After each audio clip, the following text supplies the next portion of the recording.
हाँ आज ये पवित्र दिवस रे आज 17 सेप्टेम्बर रे आम देशर प्रिय प्रधानमंत्री श्री नरेंद्र मोदी वार्ता एवं आमर प्रिय मुख्यमंत्री ओडिशार मुख्यमंत्री श्री मोहन चरण माझी वार्ता को अनुकरण करी आज आम आम विद्यालय परिसर रे वृक्षरोपण करुचु आ मोर छात्र छात्री माने मोर सहकर्मी भाई भौणी माने मध्य आज विद्यालय परिसर रे 50 टू ऊर्ध्व गछ रोपण करिसंती आउ पिला माने मध्य आमर इको क्लब रो पिला माने समस्ते ए कार्य रे नियोजित अछंती से माने संपूर्ण रूप रे आम परिसर टी को गछ लगाई ताकू सबुज एरिया रे परिणत करुछंती एवं भविष्यत रे यह पिला मानकू निश्चित भाव रे परिवेश विषय सचेतन करिवो एवं आमर बंचिबा वर्तमान जो दुर्विषह हो पड़ी अम्लजान अभाव एवं उत्ताप बढ़ुची पृथ्वी रे से सब दिगरे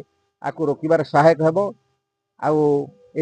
अवसर रे मु मोर विद्यालय तथा छात्र छात्री मानकर उत्तरोत्तर कामना करी भगवान निकट रे आज ये वार्ता को समाप्त कर। जय हिंद। एक माँ के नाम, एक पेड़ माँ के नाम, एक पेड़ माँ के नाम, एक पेड़। माँ के नाम। Thank you.